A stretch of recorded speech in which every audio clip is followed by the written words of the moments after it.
Hello friend, welcome back to my YouTube channel. और आज की इस वीडियो में आपको करवाऊंगी वर्ण, वर्णमाला और स्वर तथा व्यंजन। देखिए, वर्ण किसे कहते हैं। भाषा की छोटी इकाई क्या है? ध्वनि है, और इस ध्वनि को हम वर्ण कहते हैं। देखिए, वर्ण भाषा की जो है सबसे छोटी इकाई है, इसके टुकड़े हम नहीं कर सकते, उसको हम बोलते हैं वर्ण। देखिए, भाषा की सार्थक इकाई, सबसे बड़ी इकाई होती है वाक्य। वाक्य से छोटा उपवाक्य, और उपवाक्य से भी छोटा पदबंध, उससे छोटा अक्षर, और सबसे छोटा जो होता है वर्ण होता है।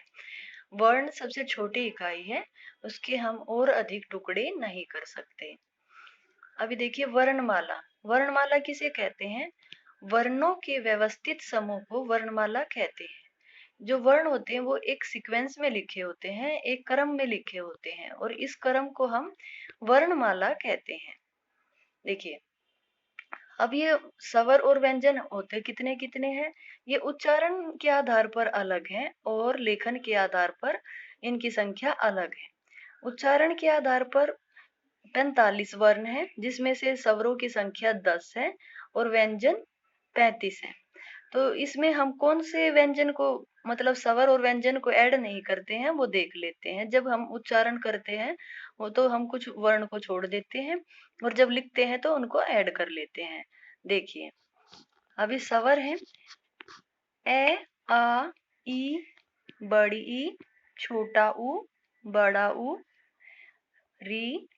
री को हम जैसे बोलते टाइम नहीं बोलते हैं, लिखते टाइम लिखते हैं ए, आई, ओ, औ। और ये लेखन के आधार पर अंग एह को भी इसमें ऐड कर देते हैं। अभी व्यंजन देखिए।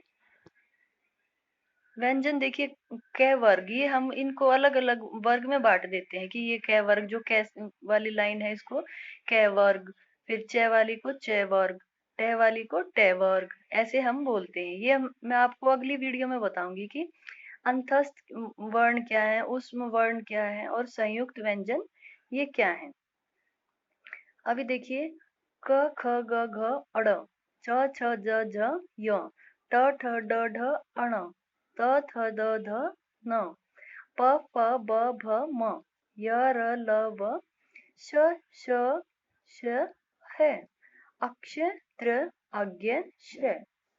इनमें से आप देखिए, ये जो संयुक्त व्यंजन है, इनको हम उच्चारण के टाइम पर नहीं बोलते हैं, और लिखते समय लिखते हैं अक्षत्र, अज्ञ और श्रेय को।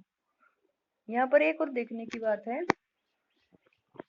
कि जो ड और ढ है, उनको हम बोलते हैं द्विगुण व्यंजन।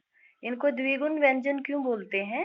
क्योंकि इनमें दो गुण पाए जाते हैं। ये जब इनमें ये नीचे बिंदी लगी हुई है ना, ऐसे मुड़ने के बाद, इसके बाद इनमें दो, मतलब दो गुण हो जाते हैं ड और ढ में, इसलिए इनमें इनको द्विगुण व्यंजन बोलते हैं। और जो संयुक्त व्यंजन है, इनको संयुक्त व्यंजन इसलिए बोलते हैं क्योंकि ये दो व्यंजनों के मेल से बने हुए हैं। जैसे अक्ष है, अक्ष किसके मेल से बना हुआ है? क प्लस स षटकोण, इससे मिलकर बना हुआ है। और त्र किससे बना हुआ है?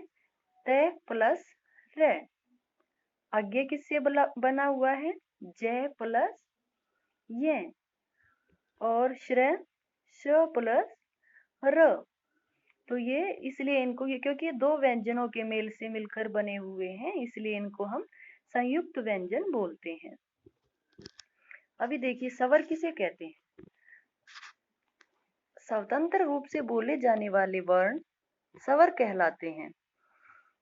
इसका मतलब क्या है कि ये बिना किसी, मतलब व्यंजन की सहायता से या बिना किसी की सहायता से बोले जाते हैं। और जैसे ये ए है, ए, आ, ये किसी के मेल से नहीं बने हुए हैं, ये स्वतंत्र रूप से बोले जाते हैं। परंपरागत रूप से इनकी संख्या 13 मानी गई है। उच्चारण की दृष्टि से स्वरों की संख्या 10 है। ए, आ, ई, बड़ी ई, छोटा ऊ, बड़ा ऊ, ए, आई, ओ, औ। ये किसकी दृष्टि से है? उच्चारण की दृष्टि से। और जब हम इन्हें लिखते हैं तो लिखते टाइम इनकी संख्या, ये परंपरागत रूप से 3 इसमें और ऐड हो जाते हैं, वो मैंने आपको पहले ही बताया कौन कौन से ऐड हो जाते हैं। री और अंग, अह, ये इसमें ऐड हो जाते हैं। अभी हम देखते हैं व्यंजन किसे कहते हैं।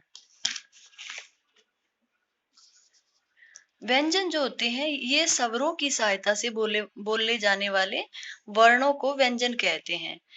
ये अकेले नहीं बोले जाते, मतलब स्वतंत्र रूप से ये नहीं बोले जाते, इनको स्वरों की सहायता से बोला जाता है। जैसे क प्लस अ, क, ख प्लस अ, ख।